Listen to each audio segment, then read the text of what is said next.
Now, you say that part of the standard operating procedure is that soldiers, you included, when you do these missions, when you come back to Earth, memory wipes happen, and most soldiers forget, but you remembered. Yeah, there's some soldiers that they do remember. Mm-hmm. I remember one of my friends, he's a specialist. He tells me people that more are entwined with a spiritual, with a spiritual life and are entwined with music and sound. It's a certain part of the brain that is in charge of language and music and creativity.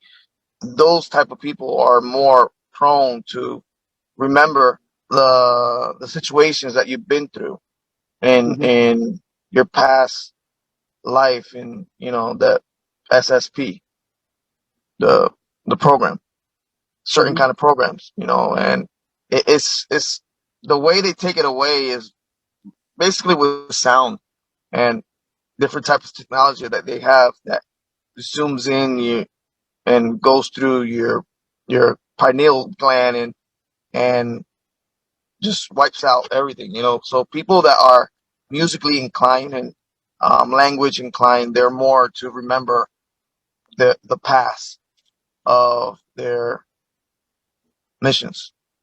Mm-hmm. Well, I remember a couple of months ago, this was after you told me about the moon missions, and I wrote an article about it. You said that you had an encounter with an extraterrestrial, Lovent, you used the name, and he told you to get ready for an upcoming mission to Ganymede, to the moon of Jupiter. So tell us about that encounter you had with Lovent. Who is he?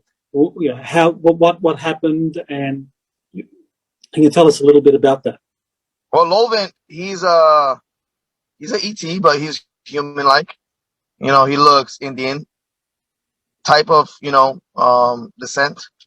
So he came up to me saying, "Oh, we have a mission, all that." I just started now recapping of what happened over there and how many friends and how many cool people I met over there in the moon Ganymede. They're really cool people, and cool ETs, to make friends with. We made friends over there. And I just wish people on Earth understand how many nice different ETs and cultures there is out there working together.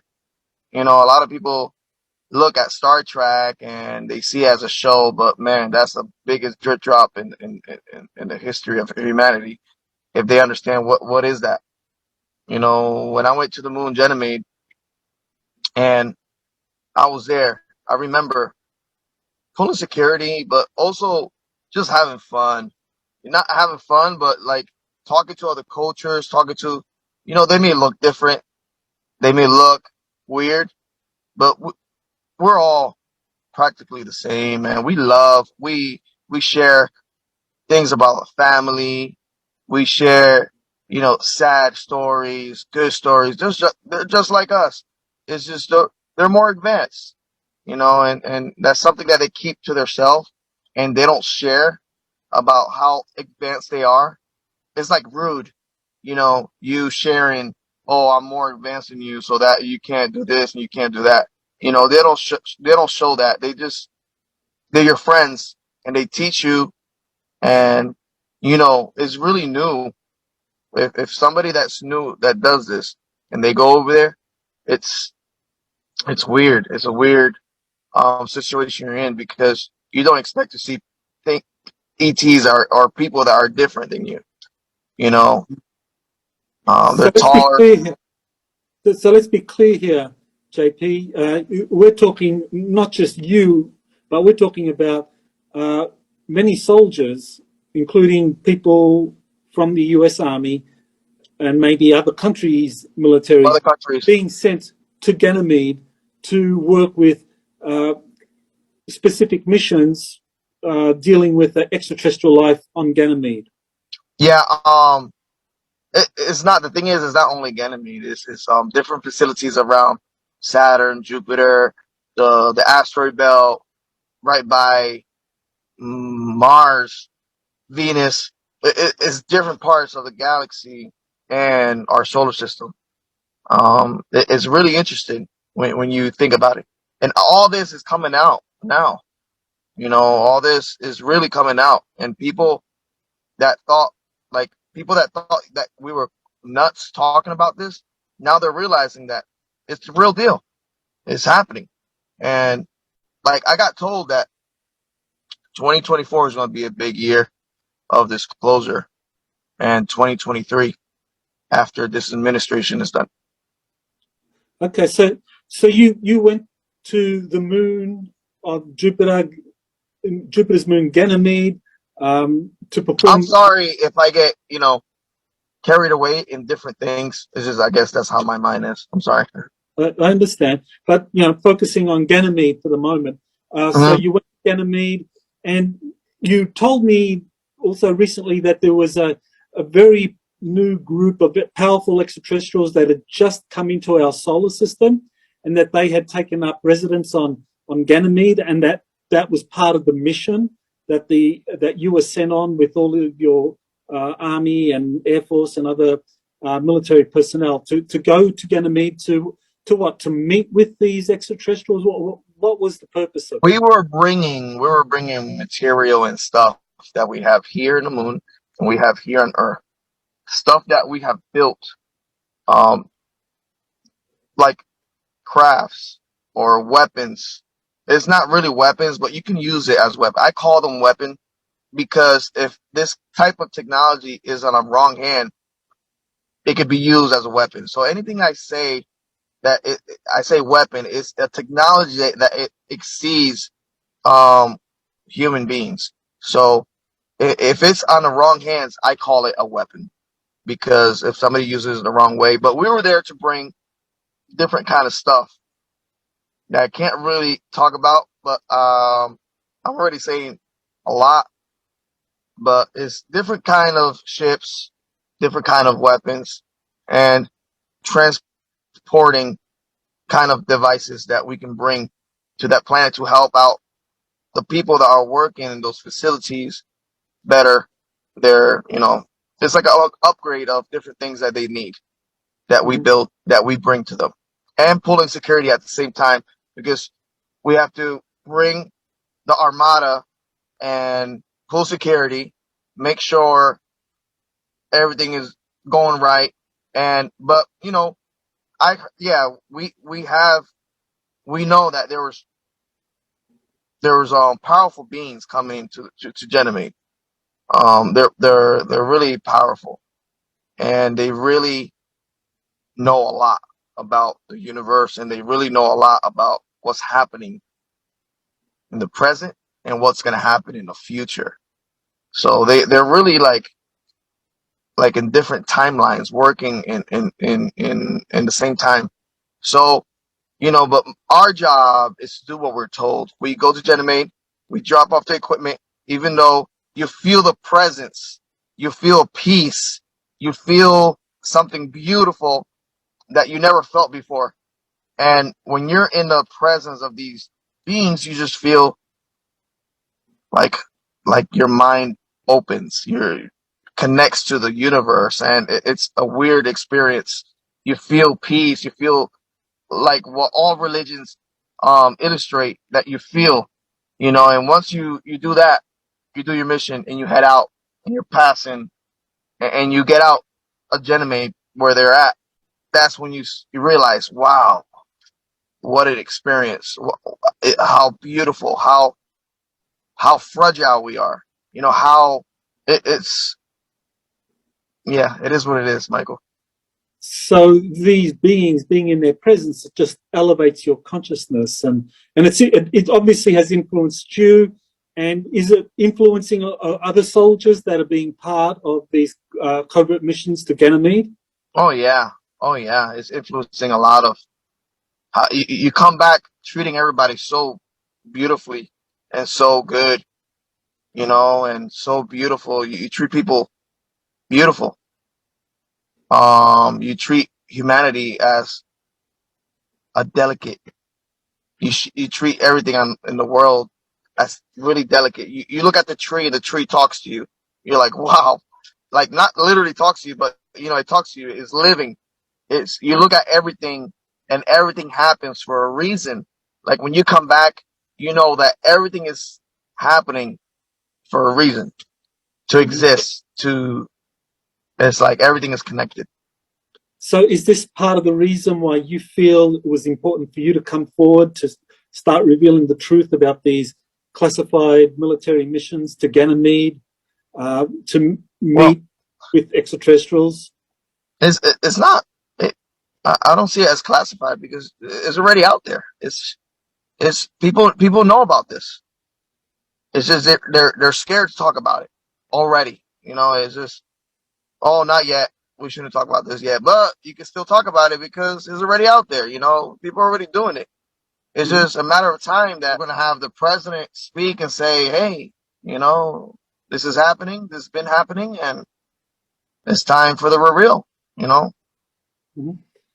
So you've spoken to other servicemen. Are there people that you work with in the army that have been part of these missions as well, that are wanting to talk, wanting to reveal what's going on? Not really. They want to stay quiet.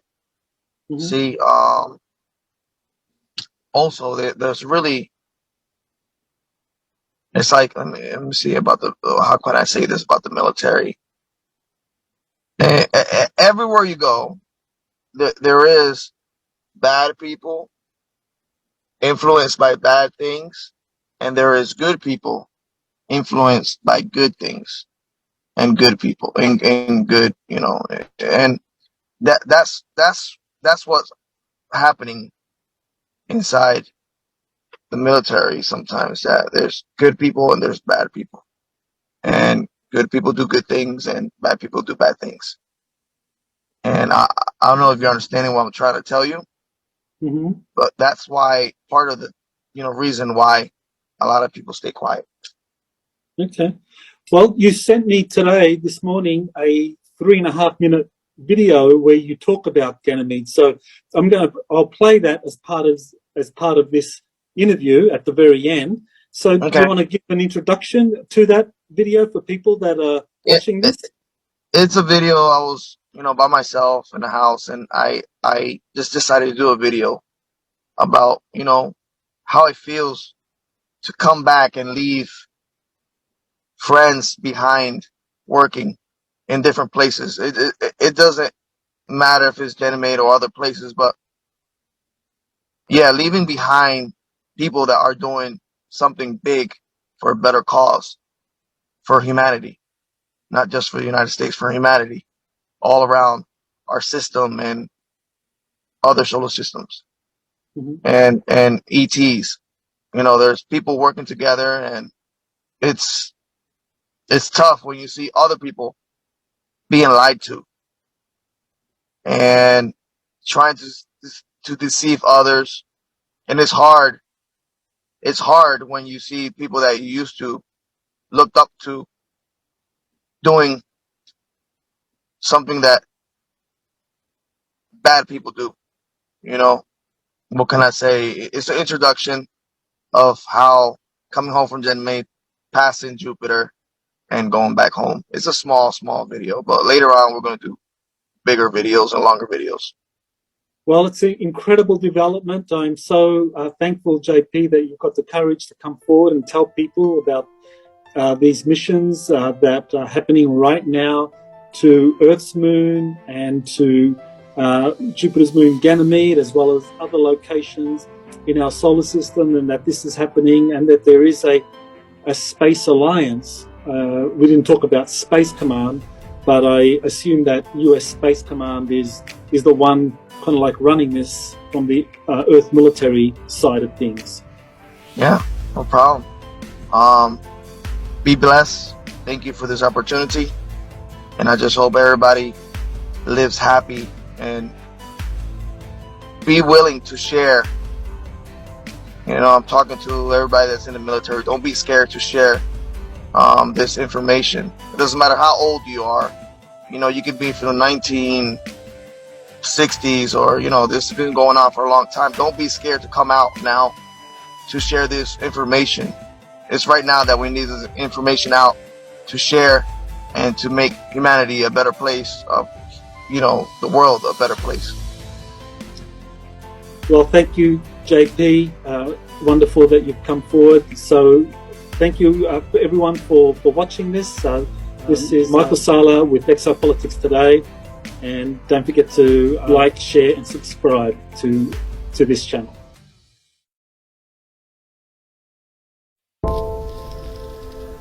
Coming back home from the moon, Ganymede, with the US Army. Hi, my name is JP, and I believe that soon a lot of people are going to come out in the military talking about their experience in the SSP. Leaving the moon Ganymede was really hard for me because we left a lot of good friends over there working, and they're going to be there for a long time. Also a lot of extraterrestrial friends that we made that are working on different facilities over there in the moon of Ganymede. That moon is unbelievable. It has life, it has an ocean, it has facilities under the ice in the ocean. And we left, when you leave there, and it's really hard because people just don't believe you on Earth. And then when you're like on the ship, right, and you're passing a beautiful planet like Jupiter, and you pass these different zones in space that are controlled by different extraterrestrial species, and you look out the window of your ship, right, and you look down in the planet Jupiter, and you see the clouds of Jupiter, the atmosphere of Jupiter, when you're a certain height, and that in those clouds there's like 40 to 50 mile wide ships or facilities floating in the atmosphere, and people are working there, and extraterrestrials are working on these ships that are hovering on the clouds in the atmosphere of Jupiter. And when you take that in your head, and you're passing these planets, and you're in the solar system working in the military, because being in the military, you do what you're told, and talk about what you do. But soon all this information is going to come out. Soon a lot of people are going to come out.